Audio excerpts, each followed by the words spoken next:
We now call it Spygate. You're calling it Spygate. You spell it like spaghetti.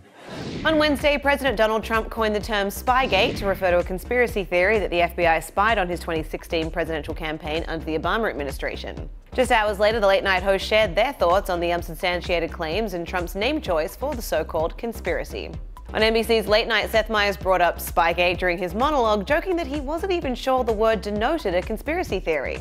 Knowing Trump, that might just be how he spells spaghetti, the host pointed out. Meyers also devoted his daily Closer Look segment in part to the president's early Wednesday morning tweet storm about his conspiracy theory and Robert Mueller's special investigation into Russian interference in the 2016 election. Speaking after a clip of the president proclaiming that the administration is calling his theory Spygate, Meyers joked, "You're the only one calling it Spygate." Trump's like a guy who tries to give himself a new nickname and pretends it's catching on.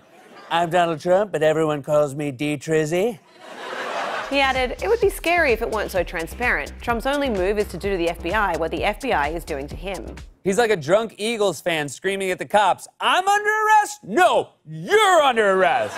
Stephen Colbert also took on the president's claims that a spy was planted into his campaign for political purposes, reading the tweets to his audience in his Trump voice. Follow the money. The spy was there early in the campaign and yet never reported collusion with Russia because there was no collusion. He then joked, "Yes, followed Trump down the rabbit hole here. They embedded a spy early on and paid him massive sums of money to sabotage the Trump campaign with false claims of Russian collusion in the press to help Hillary Clinton." And then, and here's the insidious part, they didn't tell the press, and Hillary Clinton lost. Colbert continued his mocking of the president and Spygate conspiracy theory by pointing out what may have been the endgame. So when Trump revealed this plot, he would seem like a desperate criminal spinning conspiracy theories to stop the walls from closing in. Over on ABC's Jimmy Kimmel Live, Kimmel noted that Trump followed up the Spygate tweet with the witch hunt line he's used multiple times before on Twitter. "Donald Trump tweets like the Hulk speaks," Kimmel joked.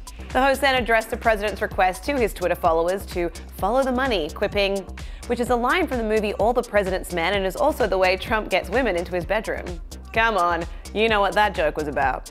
Meanwhile, on NBC's Tonight Show, Jimmy Fallon kicked off his monologue talking about the speculative tweets. Trump was like, "This one goes all the way to the top." And people were like, "You are the top." So that starts. Fallon continued, he called it one of the biggest scandals in history. Then Mike Pence fed him a warm bottle of Diet Coke, burped him, and rubbed his back until he fell back to sleep.